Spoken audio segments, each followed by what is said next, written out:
Ladies and gentlemen, my name is Benjamin Penny. For those of you who don't know me, I'm Director of the Australian Centre on China and the World. It's a great pleasure to welcome you here tonight. This is, as you know, our annual lecture, and we have the great honour to have Professor Hugh White speaking to us this evening, and obviously you all know who he is. I won't be introducing Hugh myself. I'm going to leave that to the Dean of the College of Asia and the Pacific here, Professor Michael Wesley. My role is simply to say welcome and to acknowledge that we're meeting on the traditional country of the Ngunnawal peoples, and I pay respect to their elders past and present. I recognise and respect their cultural heritage, their beliefs and their relationship with the land, and I also particularly extend respect to all Aboriginal and Torres Strait Islander people here this evening. I will ask Michael to come and introduce Hugh now. After the lecture, there will be time for questions and answers. So, Michael. Ben, thank you. What a pleasure it is to welcome each and every one of you to the Australian Centre on China and the World at the ANU. To me, seeing a very full lecture theatre tonight in, I think, what is ANU's most beautiful building is a sign that the China and the World Centre is fulfilling part of the ANU mandate, which is always to speak to the big national and international questions and always to reach out past the campus and engage with Australian and international communities on these big questions. Can I also add my respects to the elders of the Ngunnawal people, past, present and future. We are gathered here tonight to listen to one of Australia's foremost minds talk about surely one of the biggest questions that faces this country. And in thinking about and setting the scene for that question, it's hard not to fall back on looking for analogies. Analogies can be dangerous, but they can also be controversial and perhaps illuminating. In thinking about the challenge posed to Australia by the rise of China, you think of various different ideas, and ultimately for me it's hard to go past the analogy of the rise of Japan and the challenge that that posed to imperial and then republican China in the late 19th and early 20th centuries. Japan's rise confronted imperial and then republican China on a range of levels and in a range of ways.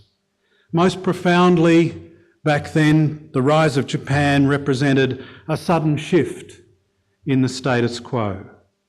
Japan, for imperial and then republican China, became a harbinger of what the region's future looked like, which was deeply uncomfortable and ultimately tragic for China. It was culturally challenging, upending a couple of millennia of Chinese conceptions of hierarchies of culture and achievement. It was economically challenging and very quickly became military challenging as well. What was at stake was not only China's position in the world, but China's sense of itself. And all this from a country that China had come to depend on as a culturally close translator of Western concepts that were utterly alien to the Chinese mind, but which the Japanese had translated into more familiar Confucian Buddhist terminology. In many ways, the scale and variety of challenges posed to today's Australia by an increasingly powerful and confident China are very similar to those that confronted China by the rise of Japan 100 years ago. And as with all periods of challenge, this country's major challenge needs insightful interpreters and insightful seaters of debate. And who better to talk to us about a range of these things than Professor Hugh White, who will be speaking to us tonight. To me, Hugh embodies a range of incredibly important and incredibly rare qualities in academic researchers and commentators. Hugh's work always embodies the quality of clarity. It's a clarity of thought, a clarity of being willing to follow through on the implications of thought and logic, but also an incredible clarity of language.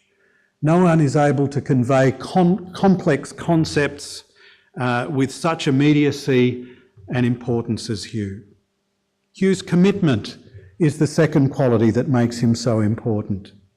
A willingness to take on big questions and to face up to them and to deal with them seriatim. Thirdly, Hugh's courage. His ability to put issues out there, to raise uncomfortable questions, and to put important communities of thought offside and suffer the consequences of having done so. Fourthly, Hugh's generosity. The fact that despite being attacked ad hominem by a number of commentators whose names I won't mention, Hugh never replies in kind. Hugh is always interested in the ideas rather than the personalities. Hugh, I can say, is an incredibly generous member of the ANU and broader strategic studies community. It is very hard to find an occasion on which you've asked Hugh a favour and he hasn't stepped up. He has delivered us here in this country a different style of engagement and debate. He has genuinely put Australian ideas about the future of the region on the agenda of the major centres of debate internationally. And he brings all of this, he brings to all of this, I think, a unique background in terms of where he's come from and the skills he's developed along the way. Hugh started off life with a deep training in the subject of moral philosophy, firstly at the University of Melbourne and then at the University of Oxford. He then has had, to put it mildly, an unconventional career, beginning as a journalist with Fairfax Media, moving on to become an intelligence analyst with the Office of National Assessments, then becoming a political staffer, first with the Minister of Defence and then with the Prime Minister, and then joining the ranks of our defence bureaucracy and rising to its very most senior levels. He then pulled off an incredible feat, which was to encourage the Defence Department to fund a think tank which would then systematically criticise what the Defence Department was doing. He became the founding director of the Australian Strategic Policy Institute. And then, to the great benefit of the ANU, we were able to coax him across into the green fields once again of academia to become the director of our Strategic and Defence Studies Centre, and then, of course, Professor of Strategic Studies within the Strategic and Defence Studies Centre here at the ANU. Ladies and gentlemen, can I please ask you to join me in welcoming our 2017 China in the World lecturer, Professor Hugh White. Well, it's conventional to say thank you very much for that very generous introduction, but that went above and beyond in generosity. Thank you very much. It's a great pleasure to be here. Distinguished guests, members of the CIW board, Nancy, who made all this work and come together, and all of you, including lots of old friends. Nice to see you all, and thank you very much for coming out. And thanks for Ben Penny for his invitation to deliver this year's CIW lecture, particularly because the invitation's a little unusual. These lectures in the past all been delivered by exceptionally distinguished sinologists, people like Jeremy Barmay and Wang Gungwu. These are fabled names, and I'm not a sinologist, So if you've been misled by the advertising, you can leave now. My work focuses on Australia and its place in the world and in Asia. And of course, partly for that reason, in recent years, I've spent a fair bit of time thinking about what China means for Australia.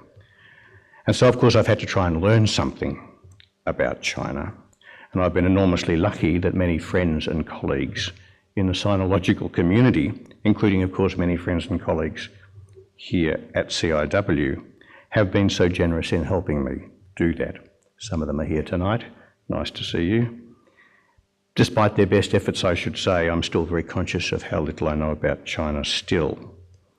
But there is, I hope, a reasonable excuse for me nonetheless accepting Ben's kind invitation. Because China is now so important to Australia that to understand what it means for us, it's no longer enough just to look at China itself. We have to look at the wider international system in which we sit to see what China means for that system. And we have to look at ourselves, who we are, what we stand for, how we make our way in the world, to understand the choices and challenges that China today poses for us. And that's what I'm going to try and do in a fairly limited way this evening. Now, I guess I don't need to spend much time persuading you that the subject is topical. Countless issues and every week animate a debate in Australia about how we should manage our relations with China. You'll recall them all. But I want to contribute to that debate tonight by challenging the way we frame it. We're having a debate, but it's not yet, I think, getting to the issues.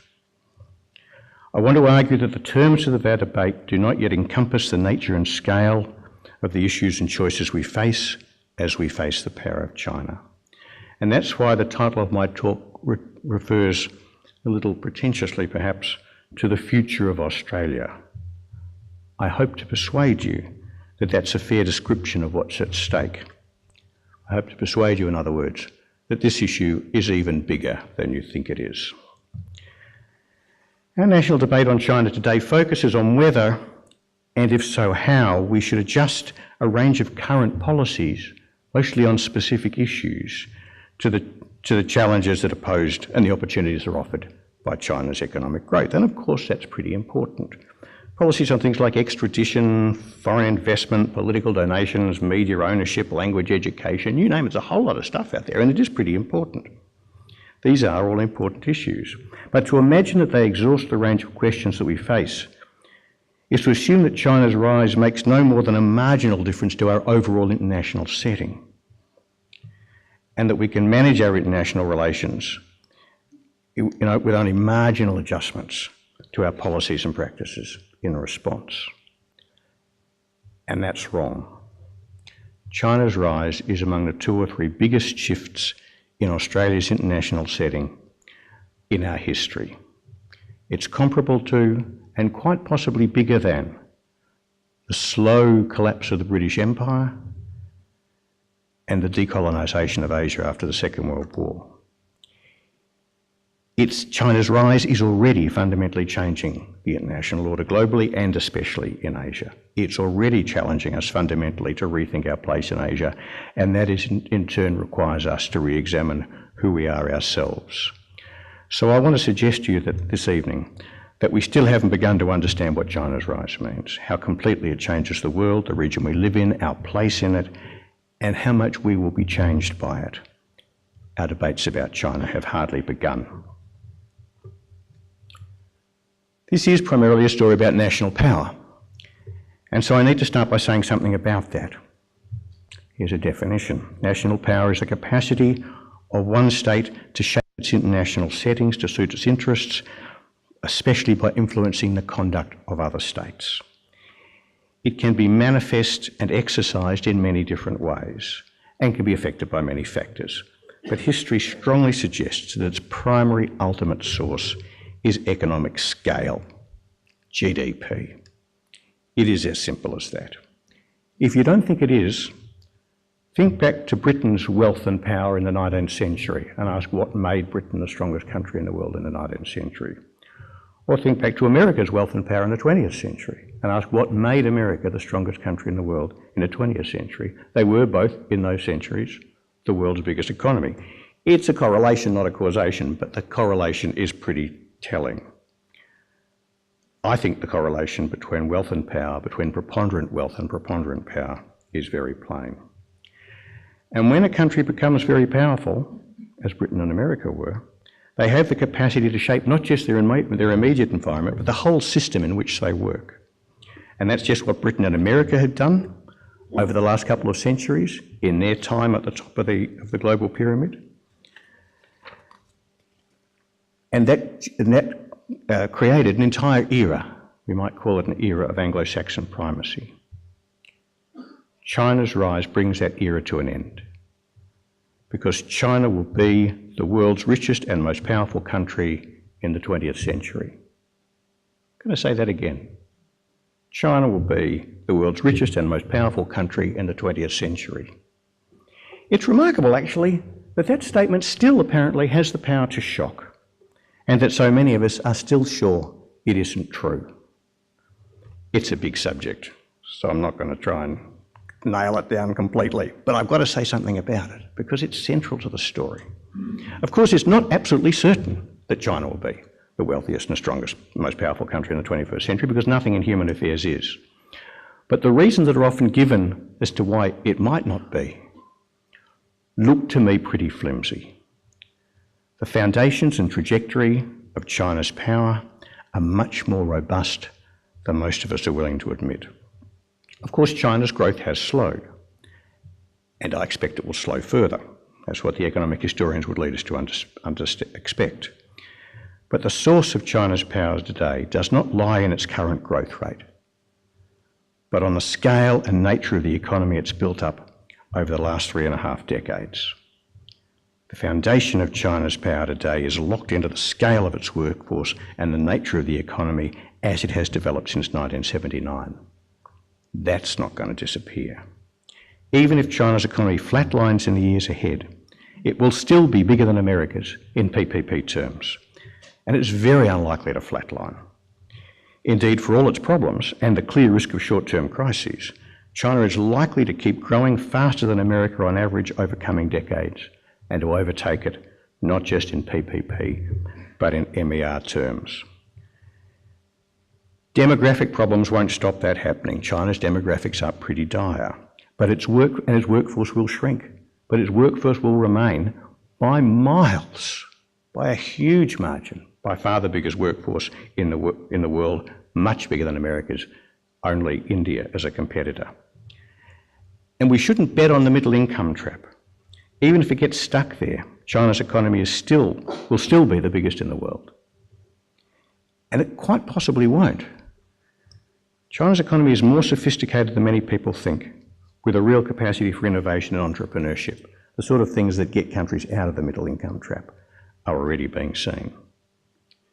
Perhaps most importantly, we'd be unwise to bet that China's rise to power will be swamped by political turmoil. The CCP faces many challenges, but I think the evidence is very unconvincing that it's about to go under. And even if it did, the long-term economic consequences and the long-term consequences for China's power are far from clear. History quite plainly suggests that even big revolutions do not permanently swamp or collapse major economies. After a period of chaos, often quite short, they bounce back. It would take a different kind of crisis, a crisis as deep as long as China's collapse in the 19th century, to permanently reverse the gains of the last 35 years. Don't bet on that happening. So we would be wise to get used to the idea that what I said before is true. China will be the world's wealthiest and strongest power in the 20th century. PwC's most recent estimate is that by 2030, which is only 13 years away, China's GDP will be 113% of America's in market exchange rate terms. 165%, half as big again in PPP terms. In 1990, just a generation ago, it was 6% of America's. It's the biggest and fastest shift in the global distribution of wealth and power the world has ever seen. And for Australia, it's worth noting, the numbers are just as stark. In 1990, our GDP was 88% of China's in MER terms, and by 2030, the estimate is 7%. It's in a generation That's just a fraction, a big fraction, but a fraction of my working lifetime. That doesn't mean that China will rule the world. It does mean it will be the most powerful state in the world, but it will be the most powerful state in a world with many powerful states, including, of course, America, which is not going away. America is going to remain an extremely formidable country. And that means that China will not be able to dominate regions of the world far from its borders. It won't have the same kind of global power that Britain in its heyday or America in its heyday had. But it will be by far the strongest state in the Western Pacific. And it will be very well placed to become the dominant power here. That's the new reality we have to face. And so far, we're not facing it. We're in denial about it.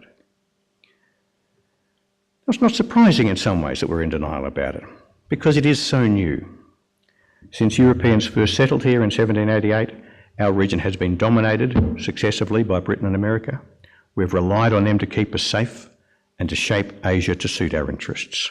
We've felt able to rely on them in that way because of our shared Anglo-Saxon heritage, language, history, values, all of that. And we've always believed that our security and prosperity here on the edge of Asia depended absolutely on their regional primacy. And all our wars have been fought to help preserve that. But none of the challenges they've faced over those centuries have been as formidable as the one posed by China today. Because since 1788, no other country has been as powerful as China is today, relative to those, nor as important to Australia in so many dimensions of our national life. That includes, most obviously, its importance to us economically. That is something we're not in denial about. We do understand that China is not just our biggest trading partner today, but our most important source of future economic opportunities in the decades to come. And we know that its economic scale and dynamism is vital for our future prosperity. But we still don't understand what that means for our relations with China and our place in Asia more generally. To understand that, we have to understand that the era of Anglo-Saxon preponderance in Asia is over, and to accept that for us this changes everything. Our reluctance to accept that is embodied in a form of words, one might even say a mantra, which over the past few years has come to dominate official statements about what China's rise means for Australia. We don't have to choose between America and China, is the refrain. Mr Turnbull said it just the other day, just 2 weeks ago when Premier Lee was here. And every political leader of either political party has said it since John Howard stepped down. What does it mean, though? We don't have to choose between America and China. What does that mean? Well, first it expresses a true and welcome fact about the past. We haven't had to choose between America and China in the past. For almost 3 decades after 1972, Australia didn't have to choose between them because they were not strategic rivals. That meant that John Howard could assure Beijing that while Australia's alliance with America was non-negotiable, nothing we would do as a US ally would be directed against China. That understanding was what allowed Australia to build that cosy niche, which has done so much for us, relying on China to make us rich and America to keep us safe. And it worked well as long as America's attention was elsewhere and China was biding its time and hiding its power. Its days were numbered once China began overtly challenging US leadership in Asia around 2008, and it stopped working dead when Barack Obama came to Canberra to announce his pivot in November 2011. That was Obama's response to China's challenge. By launching it in Canberra, he made it absolutely clear that he expected Australian support to resist China's ambitions.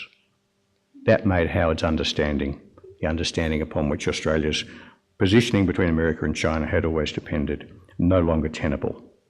We had to start making choices. And since then, the mantra has been simply untrue. We are choosing between America and China all the time, as we try to assure America that we're supporting them against China, as America expects, and we try to assure China that we're not, as China expects.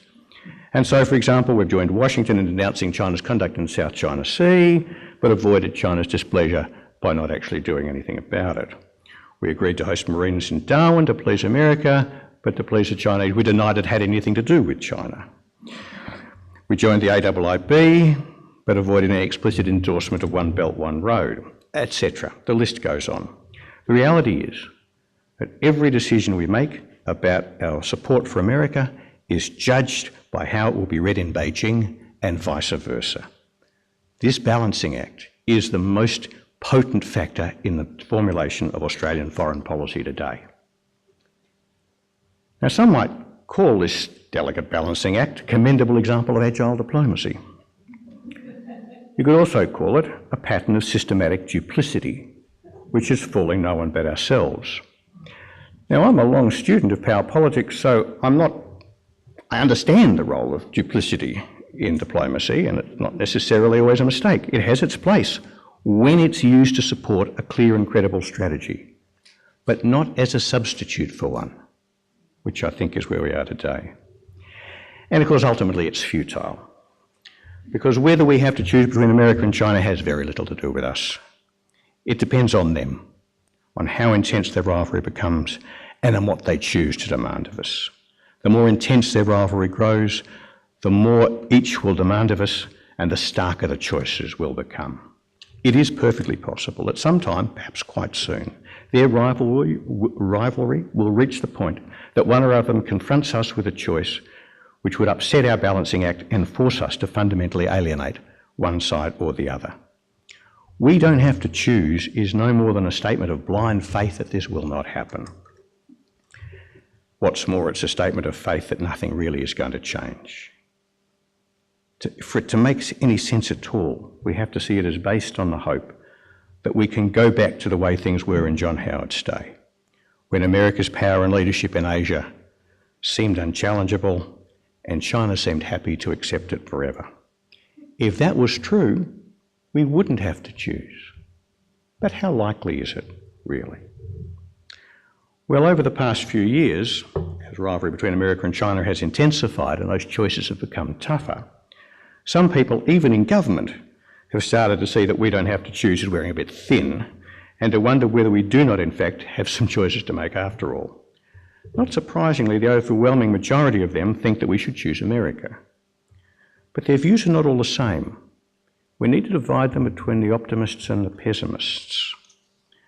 The optimists believe that China's challenge to US leadership in Asia and the rules-based order can be easily countered by a show of US strength and resolve, backed by strong support from America's allies and friends in Asia. They think, in other words, that Beijing is trying it on and will back off quickly if it meets determined resistance. If that's true, Australia should get off the fence and start supporting America much more robustly as it pushes back against China. But is it true? The idea that China was just trying it on was the foundation of President Obama's pivot to Asia. The pivot assumed that China would quickly back off in the face of largely symbolic gestures like the Marine deployment to Darwin. But China's proved that wrong by countering the pivot and its gestures with a series of much more forceful moves, especially in the East and South China Sea. Those gestures show that China is willing to risk a confrontation with America. And indeed, as events have unfolded, it's become clear that it's America rather than China that's unwilling to risk a confrontation. That was the message that was sent, for example, by President Obama's refusal to authorise full-strength freedom of navigation operations in the South China Sea. So far, China's been winning. But the optimists are still optimistic. They hope that the pivot, under whatever new label it might be given in Washington, can still be made to work. All it needs is a stronger dose. America needs to push back harder than Obama was willing to do, accepting short-term damage to the US-China relationship for the long-term gain of beating back China's challenge. And some of the optimists hope that this is exactly what Mr. Trump will do. And they argue that US allies like Australia should encourage him to do that by being willing to support America and confront China with an even stronger show of solidarity. Hence, for example, there are voices in government and in the opposition who think we should be undertaking and urging America to undertake full-strength freedom of navigation operations in the South China Sea to confront China's moves there directly. Again, this would be a good policy if it works. Preserving US primacy would be immensely beneficial for Australia, and it would be worth even a serious disruption of our relations with China if it leads to a permanent preservation of the status quo. But that will only happen if China does indeed back off in the face of that kind of stronger pressure. Many people simply assume it will, but it's not quite clear why. It's not quite clear why it should be true that China is any less determined to change the Asian order and expand its influence than America is to preserve the old order under its leadership. Indeed, there are good reasons to believe that the balance of resolve favours China. To see why that's so, we have to reflect a little bit more deeply on the nature of their rivalry. The headline issues, South China Sea, East China Sea, North Korea, even Taiwan, are just symptoms of this rivalry. Its cause lies much deeper in the fundamental incompatibility of their primary strategic objectives in Asia. America seeks to remain the region's primary power, and China seeks to replace it. It's as simple as that. This is the most consequential strategic contest globally since the end of the Cold War, and the most consequential in Asia since Nixon went to China in 1972. So we're back in the world of power politics. Power politics is what happens when great powers compete in this way over leadership in an international system. The stakes in such contests are very high because states see their place in the system as central to their security, their prosperity, and their identity. And in this sort of contest, compromise is possible, but rare. Thucydides was wrong to say that war in these circumstances is inevitable, but it's certainly a big risk, because armed force and the willingness to use it are the key factor in the way power political contests play out. History suggests that the boundaries of each great power's influence in an international system are determined ultimately by the issues over which each great power is demonstrably willing to go to war with other great powers. So the contest for leadership in Asia will be determined by the issues which America and China can each persuade the other they are willing to go to war with one another over. Now this all sounds, I know, a little Wagnerian and rather remote from the image we have, or the image we like to have, of the modern, rational, rules-based post-Cold War age we live in. But that's what's happening in the South China Sea today. That's what we're seeing. Each side, by its military deployments, is testing how far the other is willing to risk a confrontation that might turn into an escalating armed clash. Neither side wants a war, of course, but each has been pretty confident that the other would back off first to avoid a clash, leaving them the winner without a war. And that, of course, creates a very dangerous situation with a high chance that they both find themselves sliding into a war that neither wants or intends. It's happened often enough before. That's what happened in 1914. Now, we would be very unwise to underestimate China's resolve in this contest.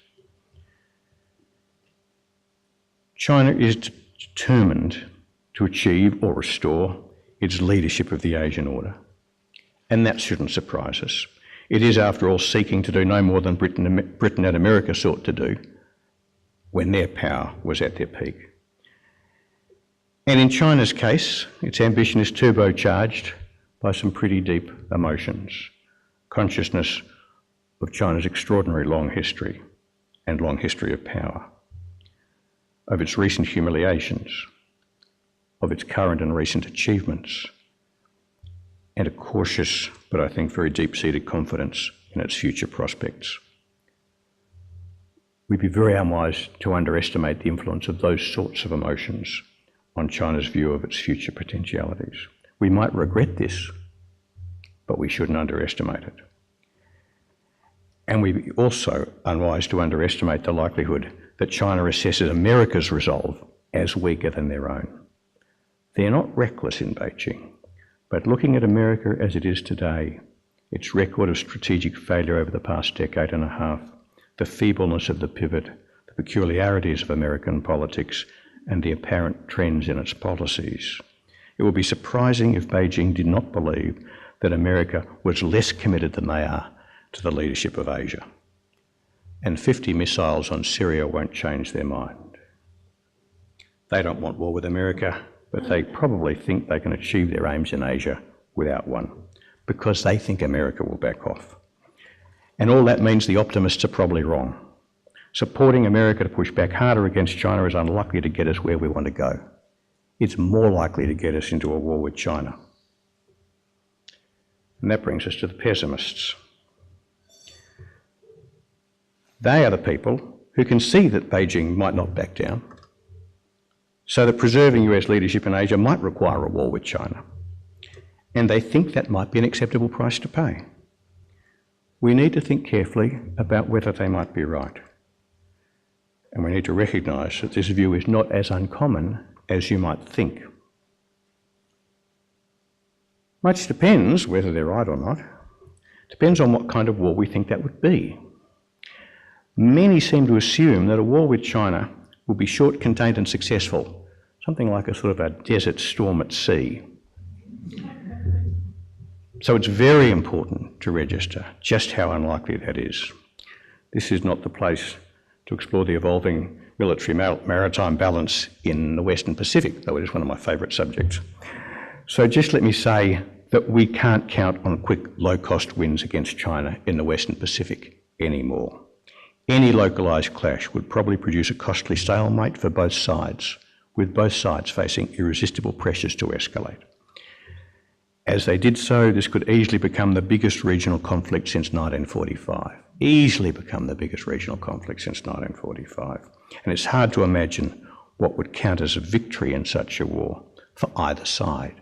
How do you win a war against China? How do you win a war against the United States? Moreover, it would be a war between nuclear powers, and we don't know much about them. We have become strangely insouciant about the risk of nuclear war between major powers since the end of the Cold War, and that is a big mistake. No one knows where the nuclear threshold might lie in a US-China war, so no one can be sure that it would not be crossed. The danger that any clash between America and China could escalate to a nuclear exchange might not be high, we don't know, but it doesn't have to be. It's very, very serious, even if it's quite low, and it might not be. So what about Australia? Would we, and should we, join America in a war with China to preserve US primacy in Asia? It seems like a melodramatic question, but I think it's one of the things that gets to the heart of the issue. And it's certainly not hypothetical. Indeed, at one level, Australian governments have already answered it. Despite their devotion to we don't have to choose, and their reluctance to risk relations with Beijing by siding too openly with the United States rhetorically in the diplomatic manoeuvring, governments from both sides in Australia have steadily moved towards a defence policy that assumes that Australia would and should send forces to support America in a war with China. Moreover, they have begun increasingly to design our armed forces to do just that. That's what the 2016 White Paper in particular is all about. So would we really do that? Many people say that we would have no choice. Many people say we would have no choice. They say we are so dependent on America for our defence and so deeply entangled with their systems and operations that we simply could not contemplate saying no when the White House called, even if the person calling was Donald Trump. I've got to say I think that is entirely wrong. Entirely wrong. Of course we have a choice. Of course we have a choice. And it will be a very difficult one, because on one side would weigh the undoubted damage to our alliance with America if we are refused, and that would be a terrible thing. But on the other would weigh not just the damage to our relations with China, which would also be terrible, but much more importantly, the real costs and consequences of the war itself, especially as we could not assume that America would win it. So this choice for war against China would not just be a matter of diplomatic positioning, like the choice we made to support George Bush's invasion of Iraq in 2003. Given the likely nature of the war, it will be a choice of immense significance to every aspect of our national life. one of the most momentous choices an Australian government had ever faced. And I think it's rather shocking that so many of those who make or analyse Australian strategic policy today take it so lightly. For what it's worth, I think we would very likely say no to a US request. The risk that we'd face such an agonising choice is perhaps, however, a little lower than the pessimists imagine, but perhaps not for the reason the pessimists imagine. I think it's because it seems to me increasingly likely, in the light of what I've just been saying, that America would not in fact be willing to fight a war with China in any but the most extreme circumstances. Certainly America has huge interests in Asia and has been the leading power there for a century. It would be a huge and wrenching step to pull back from all that. But China today is the most formidable strategic rival America has ever faced in Asia, arguably the most formidable strategic rival America has ever faced anywhere. So the idea that America will remain committed to preserving its leadership in Asia, because it always has in the past, has got to be set against the fact that the costs of doing that against an adversary as formidable as China are higher than they've ever been before. So we do have to wonder what, if anything, in Asia would America be willing to fight a war with China, perhaps a nuclear war, over, unless there is a much clearer answer than we have heard hitherto. The era of strategic leadership in Asia will draw to a close. That may be what's happening already. The historians may look back and say that that process is already well underway. Of course, there's a third option. It's not just war or withdrawal. America could do a deal with China by agreeing to share leadership in Asia. I've written about this before. That would mean China playing a bigger role, perhaps a much bigger role in Asia than it has in the past, and America playing a smaller one. But it would still leave America as a significant player, able to balance China's power and place some limits around the way China uses it. And that would plainly be the least bad option for Australia, and I would say for others in Asia. Perhaps also the least bad option for America. But it would be very hard to achieve and maintain. It would require statecraft of the highest order. And the time to do such a deal, the time to exercise that kind of statecraft, is slipping away. And it may be too late. Particularly, it may be too late now that we face 4, even 8 years of Donald Trump in the White House. It's important to recognise that Trump is not in any way the cause of America's problems with China and in Asia. But his failings make it much less likely that America can deal with them effectively. They seem rather to make it more likely that America will either thoughtlessly stumble into a war with China or ignominiously retreat from the region, or both. And that all suggests that turning to America is not going to solve our China problem. Whatever happens, even if America does manage to stay engaged, China is going to loom much larger for us, exercising more power and asserting more influence than any Asian power has ever done before. And it is quite likely to take America's place as the region's primary power, at least in East Asia. So how then are we to respond to its growing capacity to interfere in our affairs and curtail our sovereign independence? Part of the answer is to get closer to China. In the past few years, some influential voices, some of them are here tonight, have argued that we need to get real about China's growing power and start dealing with it much more proactively. They argue that if we can deepen and strengthen our relationship with China, we'll be better able to influence China's policies towards us and limit their impact on our independence and interests. And they accept, albeit reluctantly, that this might mean stepping back somewhat from our relationship with America. These views are surely right as far as they go. We must get closer and more engaged with China as China's power and influence grows. That means, amongst other things, that we must learn a lot more about how decisions are made in Beijing and how to shape them to our advantage, and we should give higher and higher priority to shaping our policies to maximise our leverage over them. But we need to be coldly realistic about how far this will get us. Our history tells us plainly how hard it has been to do more than nudge the policies even of our closest allies in Washington and London. and we'll never have the kind of entree and access in Beijing that we have enjoyed with them. No matter how well we do, our capacity to shield ourselves from Beijing's power by better diplomacy is going to be very limited. They will be able to shape our actions and decisions with carrots and sticks to a degree that no country has ever been able to do before, except America and Britain. And we would be right to fear that China will be less generous with the carrots and more ruthless with the sticks, even than our old allies have been. Indeed, this is already true. We should not underestimate China's capacity already to shape our policies. This is something I think we do underestimate. It's sometimes argued that Beijing cannot pressure us by threatening our export markets because it depends so much on our exports to fuel its own economy. Well, that's true when it comes to current trade, but that's not their best economic pressure point. Our real vulnerability is our hope and belief that future trade with China is the key to our economic prospects, and China can play that very easily. Consider what happens for Canberra if the Chinese threaten to punish us for some policy misdemeanour or other by directing future investments and export opportunities in key sectors away from Australia. Future investments and export opportunities. That would cost China nothing today. It might not even do it, but it would send the Australian share market going like that. Nor should we underestimate the political costs that Beijing can already impose on the Australian government. A Chinese threat to suspend high-level meetings would freeze the blood of any Australian Prime Minister and induce all kinds of accommodations.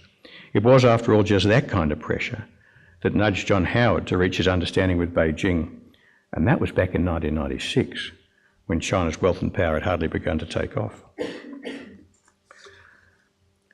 All of this is very disconcerting. We take great pride in our sovereign independence of policy and action, and we hate the idea of it being curtailed by a foreign power. This feeling is perhaps particularly strong in Australia because we have no experience of making our way in the world without the support and protection of a great and powerful friend. We feel that something must be going badly wrong in the world if we find ourselves subject to that kind of pressure from others. But in reality, that's the way the world always works for most countries most of the time, the ones who don't have great and powerful friends looking over their shoulders. That's what great states do. In fact, it's what we do. 20 years ago, I was a very junior member of a group of 3 that went to PNG to apply immense pressure on PNG to abandon its plan to deploy mercenaries to Bougainville. We all agreed then, I guess we'd all agree now, that the plans were foolish and dangerous, but there was no doubt that it was PNG's decision to make. We were interfering in PNG's internal affairs because we thought it wasn't in our interests for them to do what they did. In the end, we got our way. It was a classic exercise in national power. And had diplomacy failed, plenty of people in Canberra were willing to contemplate the use of force instead. So let's not be too unrealistic about the inviolability of sovereignty. Everybody does it. Might, in other words, might not equal right, but it does determine how much you have to pay to maintain your view of what's right in the face of superior power, and weaker countries must get used to calculating such things with a fair degree of precision. What then should we do, given how likely it is that we will face such calculations more and more as we come face to face with China's power? What are we really willing to do, and at what price are we really willing to pay to resist China's bid for regional primacy and limit its influence over us? How far should we accept and accommodate it? How do we really feel about living in an Asia dominated by China? And what are we willing to do to avoid it? I hope I've gone some way to convince you that these are the questions we really need to be debating. Answering them is way beyond my scope tonight. Instead, I will finish by mentioning a couple of issues about China, about which we're going to have to learn a lot more and think a lot more if we're to answer those critical questions at all adequately. One of them is about what China wants. What kind of regional leadership will it try to exercise?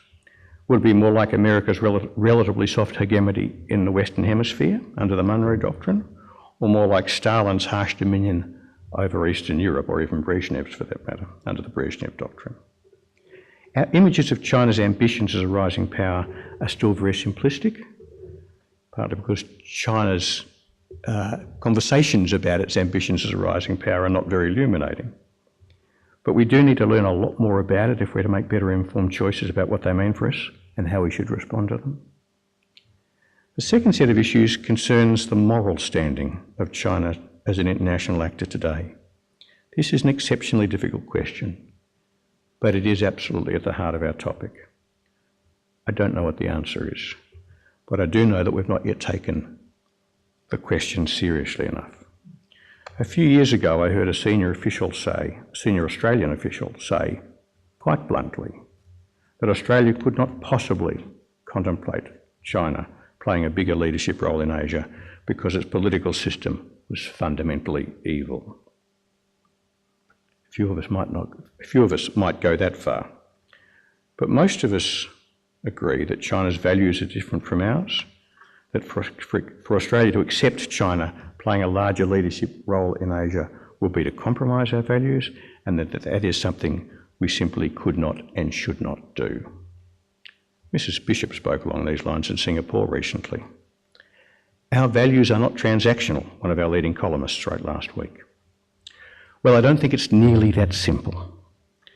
We speak with great confidence about our values, but they are hard to define. Well, maybe we like it that way. We perhaps prefer to keep them vague because that spares us from examining them and the choices they drive us to too closely. It makes it easy to think that our moral and political choices are simple black and white ones between right and wrong. Right if we uphold our values and wrong if we compromise them. But that assumes that all our values are consistent with one another, that they all pull us in the same direction, and that is not so. We value democracy and rules-based order, but we also value peace. Those values weigh on opposite sides when we consider how to respond, for example, to China's assertiveness in the South China Sea. So the idea that we never compromise our values is simply wrong. We do it all the time when we weigh one value against another.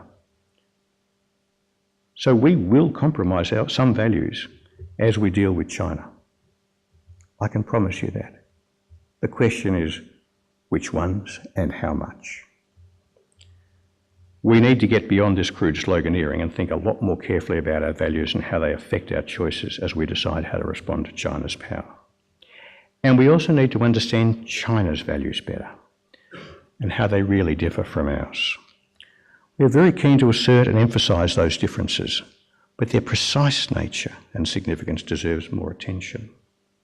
It's not to deny that there are differences, and that those differences can be seen in aspects of Chinese policies and practices that we find harsh and unjust. But it is to note how little attention we pay to the other side of the ledger. China's government has, after all, achieved the largest increase in human material welfare in history by miles. In the span of just a generation, it has transformed the lives of hundreds of millions of people, vastly for the better, in very concrete ways.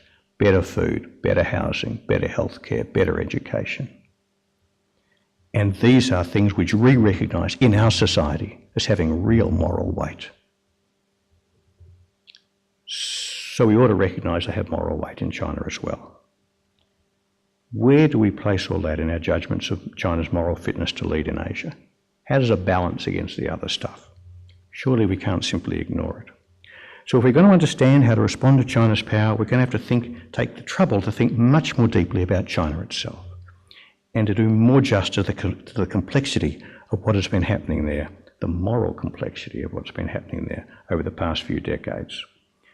And whatever happens, we need to accept that whether we like it or not, Australia is going to be profoundly changed by all of this, just as we've been changed by those earlier titanic shifts in our international setting. How those changes occur, what we become as a result of them, depends on how well we recognise what is happening, understand what's happening, and manage it. So let me end there. My conclusion is simple enough. We are going to live with a very powerful China. It will have more influence over Australia than any country apart from our great allies has ever had before. How we handle that will probably do more to determine our national trajectory and to define our national identity than any other choice we now confront. We have not yet begun seriously to address it. Instead, we continue to rely on America to fix it for us. That is most unlikely to work. We need to sort this one out for ourselves. And to do that, we must know a lot more about China and think much more deeply about it. So we really need our sinologists, and we really need them to see how important their work is to our future. And that, of course, is what CIW is all about.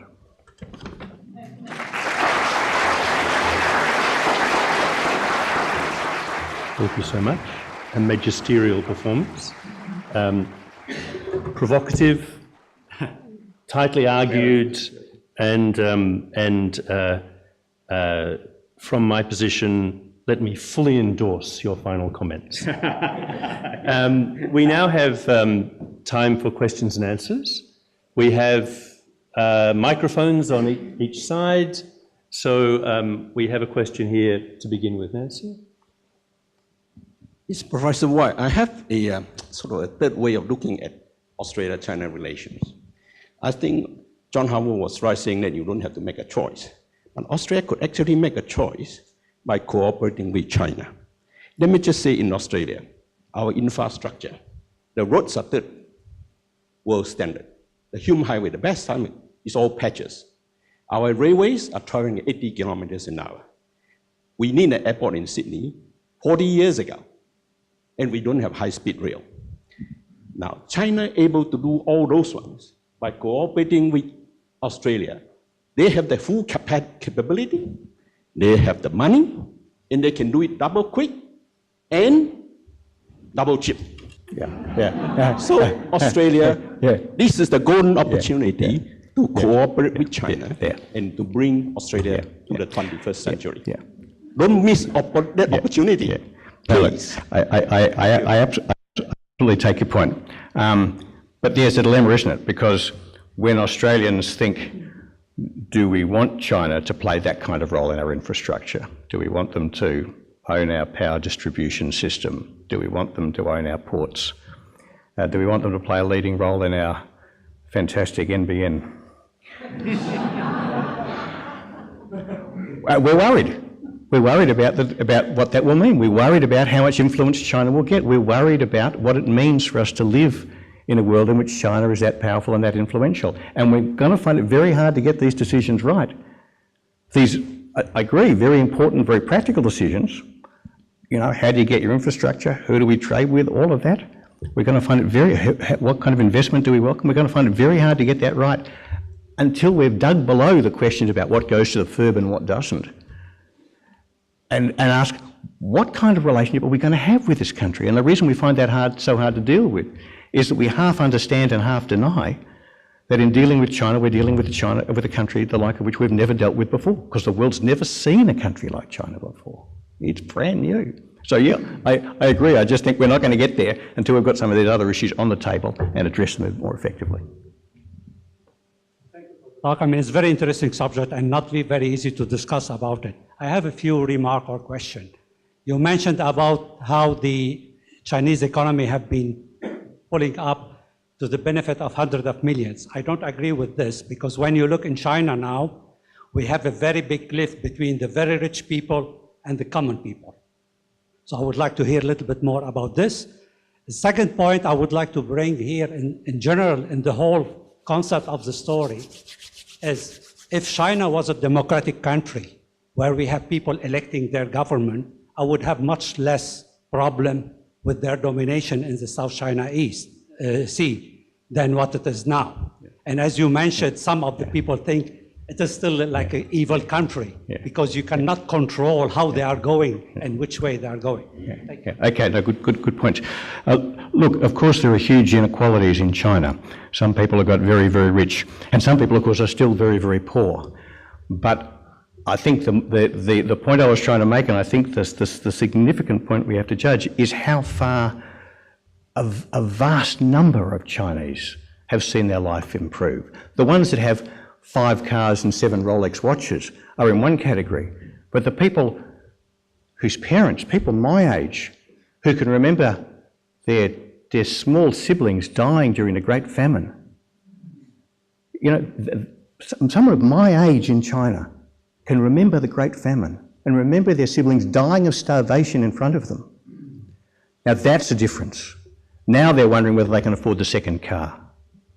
It's a bit worrying about pollution. It's very worrying about traffic in Beijing, but that is a wonderful thing. Now the point about democracy. Look, I'm sympathetic to the idea that countries that are democracies tend to make better neighbours, although I don't think we should take it too far. Well, there's a couple of cheap shots I could make there. But let me make the slightly higher quality shot, and that is that what makes China very ambitious, what makes China, I think, very determined to exercise a high degree of leadership in Asia is not that it's authoritarian or communist or even that it's Chinese. It's that it's normal. It's just doing what every other country does. And I'm not sure that a more democratic China wouldn't be harder to deal with. Nationalism is not an artefact of the Chinese Communist Party, any more than Australian nationalism, which is a very real force, is an artefact of John Howard's Liberal Party, although we did a pretty good job of bossing it up. But, this is something which goes very deep into cultures. And although I tend to agree, if I had my choice, I'd probably rather deal with a China that was democracy, as long as that was going to work all right. Not too many erratic politicians in their system. I don't think in the end we can presume that a democratic China would be a problem. And the other thing is we can't choose the China we deal with. We've got to deal with the China we've got. And the China we've got is, I think, very likely to have a significantly more authoritarian system for a long time to come. And that's the hand we're dealt. Thank you very much. Just as a comment, I'd like to say that I think that the relations with a country, whether or not it's a democracy, is not very important, but the total absence of an independent justice system in China, I think, is quite problematic. But I have a question about defence policy and the potential for power projection and domination of the Western Pacific by China. Because China doesn't have any allies and says it doesn't want any allies. And they don't have any overseas bases apart from one sort of harbour base in Djibouti, whereas the US has got something like 800 bases overseas. Yeah. And China's got a very rapidly developing navy, but it's also a really tiny fleet. Yeah. Yes. Because they're being very cool, and just looking at the map, they're entirely hemmed in by other countries' economic zones. Yeah. In the maritime area as well. So, I know the One Belt One Road project is partly has an objection, there's some projects, but how do you see that developing? Yeah, look, really good questions, Rebecca. And yes, I agree, I'd much rather deal with a country that had a justice system that worked a bit better. But again, we've got to deal with the hand we've got. But look, on that, there's a lot in that. I would just make 2 points. The first is that I don't think China suffers much from not having a whole lot of overseas bases and a whole lot of allies for what it's trying to achieve. If it was trying to match America in a capacity to project military power globally, it would need lots of allies and need lots of bases. But if what it's trying to do is to erode America's capacity to project power against China, to assert a Chinese strategic primacy in its own backyard, which is what I think China's trying to do, then it doesn't need bases and it doesn't need allies. Bases and allies can be liabilities, are liabilities as well as assets, and I think China's right to think they're much better off without them. The thing about China is it's not going to acquire the capacity to project power by sea in the face of highly capable adversaries like the United States, or for that matter Japan, or for that matter South Korea, or even if we play our cards right, Australia.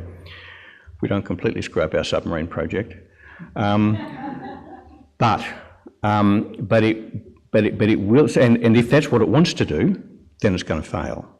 But it already has quite a formidable capacity to undermine America's capacity to project power by sea. And in the asymmetric contest between them, that gives China, that's a win for China. If it was trying to compete with the United States for strategic primacy in the Caribbean, it would be in big trouble. But that's not what it's trying to do. And I think the other point is, I think, control of sea in a military sense is very insignificant for commerce, for economics, I think. You have to go back to before the Napoleonic Wars to see major trading powers seriously trying to interdict the trade of another major trading power, except in the context of a general war. World War I, World War II, sure. Apart from that, major powers don't try and interdict the trade of other major powers because of globalisation. It's everybody's trade. Back in the 17th century, there was such a thing as British trade and Spanish trade and French trade, and you could have a go at it, and it was made good strategic sense. Today, you interdict a merchant ship heading for China. What? The ship's owned by Greece, the iron ore is owned by a company probably headquartered in Britain, the iron ore comes from Australia, it's going to a Chinese steel mill and will go into cars built by a Korean-owned company. Whose trade's that? So I don't think China needs to bulk out its seas in that sort of mercantile sense. I think it does need to reduce America's capacity to project power by sea into the Western Pacific, and it's already gone a long way towards that. That's the bit of military strategy I said I wasn't going to talk too much about. Thank you for giving me a chance to get in. Thank you, Professor. Because in your lecture you mentioned quite a few things about the hard powers between of Australia and China, but I think that the soft powers is quite limited in your lecture today. So I'm just wondering, will the soft powers of Australia matter to construct another sort of a strategic plan? Say, for example, like we all know that Australia's soft power is much more stronger than China. So basically, I guess that military power, China and Australia is not on the same level, but in terms of soft powers, they are also it's also different. So, but I get. My question is, do you think that Australia treat itself as a sort of like middle power is a little bit underestimated its exact power, but in terms of both soft power and hard power? Underestimated its power, did you say, or overestimated? Yeah, underestimated. Okay, no, really good questions. Look, this is going to make me sound a bit like a sort of a lapsed defence official, which I am, but I've never been terribly sure about soft power. I think soft power is the sort of power you talk about when you're not really serious. When things get tough, I think soft power tends to be what counts. Hard power tends to be what counts. Having said that, I'm not sure I'd agree with you that Australia's soft power is stronger than China's. We have some soft power capacities, but I don't think. I think China has too. It's complex and underdeveloped, but I think it's so too. As for the question about whether Australia is really a middle power, I think Australians both underestimate and overestimate our position in the global pecking order. We're very proud of the fact that we're a top 20 country, I think is what our foreign minister keeps on saying. We're ignoring the fact that on the PwC estimates of the world in 2050, Australia's position in the global GDP pecking order goes down by more places in the pecking order than any other country. We are the biggest loser between now and 2050. And it's something we've got to deal with. Moreover, we tend to put a good deal of weight on our military power as a factor in our middle power. And that has been true for a long time. For a long time, it was possible for Australians to say, I used to write this into minister speeches, that we're the largest military power south of China and east of India.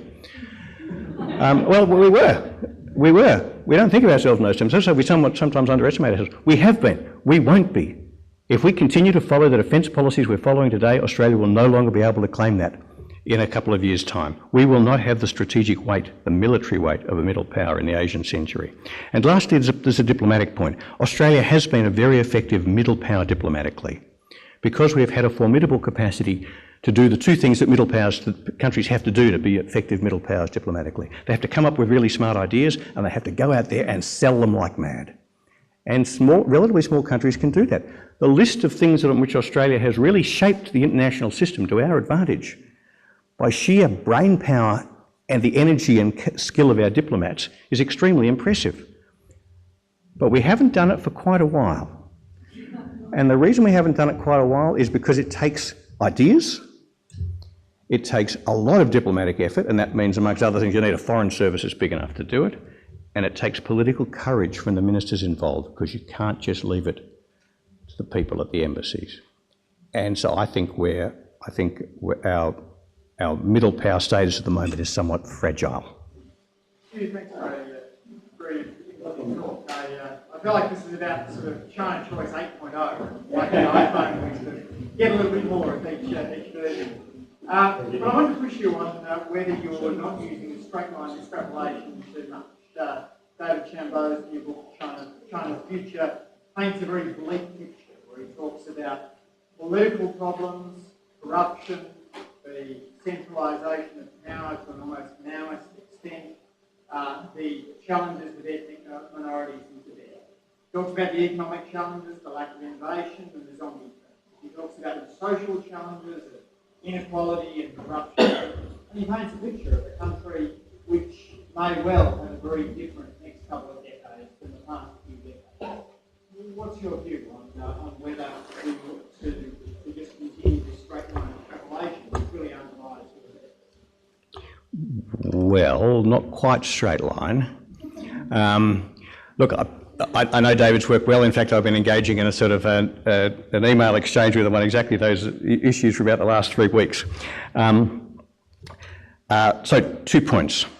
The first is that China has lots and lots of problems. And ever since 1980, to my certain recollection, people have been saying that China's problems are about to swamp them. And somehow, those clever people in the CCP always manage to just make enough adjustment to see it through. Now, of course, the fact they've done it hitherto doesn't mean they'll keep doing it. It will suffer problems, and possibly bigger ones than ones we've seen so far. But I think, partly just as a point of prudence, I think we'd be very unwise to base our policies towards China on the assumption that that's going to happen. The assumption that the problems that China faces are going to be big enough to really fundamentally change its trajectory. Of course, it's never going to get to 10% again. It'll be incredibly lucky to get to 6%, to stay at 6% per annum real growth, I mean. But its chances of making 4% on average over the next couple of decades are probably pretty good, and America's chances of making 4% are very low.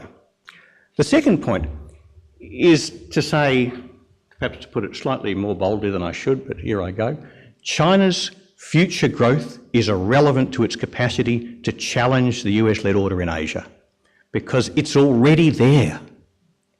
It's already twice as big relative to the United States economically as the Soviet Union ever was at the height of the Cold War. It's already bigger relative to the United States than any country has been since America itself adopted a leadership role around about 100 years ago, this week actually, isn't it? Anyway, with its entry to the First World War. So, you know, there's a point of sort of over-sufficiency. China doesn't need to keep growing in order to challenge the United States. It doesn't need to keep going to be the strongest power in Asia. It's already there. And even if it flatlines, I said this, I think, even if it flatlines tomorrow, does a Japan for us in the next couple of decades, it will still be far bigger than any other economy in the region, and far bigger relative to the United States than any other country has been. And it has huge asymmetrical advantage over the United States in Asia, because the United States is a global power. It attempts to establish and maintain a global position. And the Chinese are just focusing in their backyard. So I think David is way too optimistic. You know, at the heart of that argument, and it's not unique to David, and I know him very well and respect him enormously, but at the heart of that argument is a kind of belief that somehow this couldn't be happening. That somehow, for 250 years, to be wealthy and strong has meant to be one of us. Western, white even. We need to be very careful about our assumptions, about why China can't make this work, when it's made so much work over the last 35 years. I don't think it's worth the risk. Hugh, if I may abuse my privilege. You can. I think we're all concerned about island states of 23, 24 million people in this argument. Yes. I'm referring, of course, to Taiwan. Yes, couple there. Where does Taiwan fit in your prognosis for the region? It's a very good question with a very gloomy answer. I wouldn't laugh. We, the United States and its friends and allies, have no capacity to defend Taiwan from China. And we do the Taiwanese a disservice by pretending that we have. I think the undertakings the United States gives to Taiwan, embodied in a TRA, are illusory, and it does a great disservice to the Taiwanese. Now, that is a tough proposition, because one can't help but admire Taiwan's democracy and its commitment to preserving its political culture. I must say, I myself find Taiwan a very attractive proposition. But am I willing to go to war with China to protect it? No. Because we have to ask ourselves, what does that mean? Would you win? And what would winning look like? And what would it mean for the people of Taiwan? Being absorbed into China would be a tough gig for the people of Taiwan. But being the battlefield in a war between America and China would be much, much, much tougher. That's why I mean when I say our values are in tension with one another. Of course we have values to support Taiwan's democracy, but we also have values to avoid wars which we can't win and which would be absolutely devastating. Kind of easy to look back at 1938 and think that the right answer is yes, you never appease. I just don't think that's a very helpful analogy. I'm not saying that was your analogy, but so yeah, good question, very hard. Hugh, you could be an academic in front of a similar audience in any of quite a few countries that are neighboring China, and you would probably be saying much the same thing. Now, do you think Australia has to work out its relationship with China, or does it have friends that it can be working with to work out its relationship? That is a really good question, and it allows me to say something that was in the text of the speech until I got a bit worried about length and cut it out. So, thank you. Look, one of the most distinctive and interesting things about Australia's predicament is that although, as I've sketched you, I don't think our traditional construct of great and powerful friends is going to do much for us, I do think there is a very important story about our alignment with our neighbours. Because if you go around Asia, to every country in our region, with the very special exception of Japan, and I'm not sure Japan is an exception, but I just think it's a much more complicated case. If we go around the region, what you'll find in every single capital is that none of them wants to live under China's shadow. And they're all asking themselves, how do they live with a powerful China? They're approaching that with a different historical context than we are, of course. Many of them have a lot more experience of living with Chinese power than we do. But none of them want to live under China's shadow. And they all know that the best way to avoid that is to preserve a strong US role in Asia. But none of them want to see escalating rivalry between the US and China, because all of them value their relationship with China enormously and don't want to have to choose, and all of them deeply fear the implications for them and for the region as a whole of a more adversarial relationship between the US and China, and especially of a conflict between them. So they all want America to stay engaged in Asia to balance China, but they all want America to stay engaged in Asia on the basis that China is willing to accept, which means they all want the United States to stay engaged in Asia on the basis of a deal with China. Now, as I said, that is the third option. It's perfectly possible, but it's very hard to do, and it will require truly Metternichian style quality of statecraft. Now, I don't think Barack Obama was capable of that. I don't think Hillary Clinton would have been. I don't think Jeb Bush would have been. But I'm absolutely sure that Donald Trump isn't. And that, I mean, this is really, it's, you know, I don't like to seem all gloomy about it, but this is, it's one of the many aspects of what one might call the Trump phenomenon. There is an outcome here which is least bad for us, or in fact much better for us, and for the whole region. And under other circumstances, I have argued for some time. As Andrew said, this is China Choice 8.0. That's what Australia should, with partners in Asia, be arguing for. We should all be going to Washington and to Beijing and saying, hey, you guys do a deal, sort it out, balance one another, don't try and dominate. It's a perfectly valid model, and it's got lots of historical analogies. But I've always known it was hard to do, and I just think it's got a lot harder since the 8th of November. And that's just, like it's a bit like, China's political system or its legal system. That's one of the cards we've been dealt. We just have to live with it. But I think my conclusion is that it makes what was anyway a very difficult situation that much harder. That doesn't mean, though, that working more closely with our neighbours in Asia is not a very big part of this story. But we can't do it until we've worked out the answers to some of those questions I posed at the end ourselves. We really have to acknowledge that we have a problem. We have to acknowledge we're going to be living in an Asia in which China has a much bigger role, in which America's playing a much smaller role. We then have to start talking to these guys, our neighbours, about what we should do about that. And I think that could be a very big part of our future. But we won't get there until we've had this conversation with ourselves. It's always a great fallacy that foreign ministers and prime ministers and so on should go overseas to make their speeches about foreign policy. The most important speeches about foreign policy are the ones you make at home. And we haven't had a serious speech on foreign policy from an Australian Prime Minister at home for a very long time. Oh, here's the hard one. Thanks, Hugh. Assuming we accept your argument, what do you recommend for Australia to do to prepare? What are the investments we need to make for this world that you paint? I think from what I've heard you say, more in your questions and answers than in the speech was, more in the defense, more in diplomatic, and sinology. Is that the recipe for the future? Well, Asian language training too, of course, mate. Just to be clear. Look, I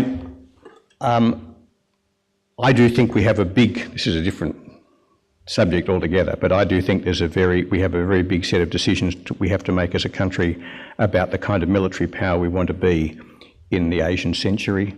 I think our defence policy today is entirely based on the idea that the United States will remain the dominant power in Asia forever, and as I said in the speech, that we'd be supporting it come what may.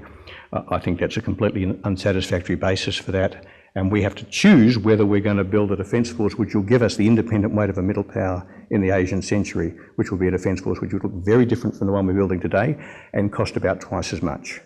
Now, twice as much sounds like a lot. Actually, that means it costs about as much as we spent in the 50s and 60s during the forward defence era, the last time we tried to make our way in Asia when it was contested between great powers. And we could make that choice if we want to. It's not unthinkable. It would just be a very big decision, and maybe we decide it's not worth it. That's a decision we need to make. We certainly need to beef up our regional diplomacy, and there's a whole different story there. Just to take one example, we managed to continue to develop our relationship with Indonesia on the basis that the most important thing in that relationship is people smuggling. It's not. The most important thing in that relationship is that Indonesia is going to be a great power and will be a huge player. It's going to be a slightly weird great power, one expects, knowing and loving Indonesia as one does, but it's going to be a great power, and we're going to have to learn to deal with them. So there's a huge investment there. But I think first and foremost, what we need to do is make an investment in the quality of our own discussion of this issue. And that is, in the end, if investment's the right word, an investment in the quality of political leadership. Because in the end, the way in which societies recognise big changes in their environment, understand what they mean for them, understand what their opportunities and risks are, and marshal the resolve to make changes, including painful changes. That's what political leadership is all about. Your economy's not looking so good, so some larrikin gets on national radio and says we're going to be a banana republic. And all of a sudden people sit up and say, whoa, okay, perhaps we should start accepting some changes we weren't hitherto prepared. Perhaps we should deregulate the banking system and fundamentally change our industrial relations system and so on. So that's what we haven't done yet. We need an Australian political leader who's prepared to stand up and say what I said before. China is going to be the richest and most powerful country in the world in the 21st century. No Australian political leader has ever said that, and yet it's a statement of the blinding fucking obvious. So until we're prepared to say that, actually talking about spending money on defence or increasing diplomacy or even building our language training capabilities is not going to cut it. We have come to time. Thank you so much, Hugh.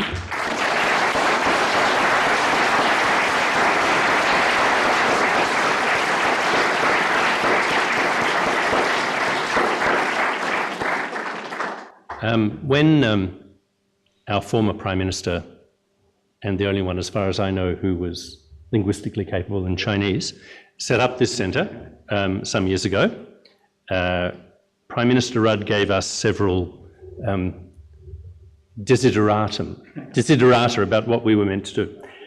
One of them was, and it is indeed so, one of them which is imprinted in our written documents, and at least on my mind, was that we should raise the level of debate and discussion about China in Australia.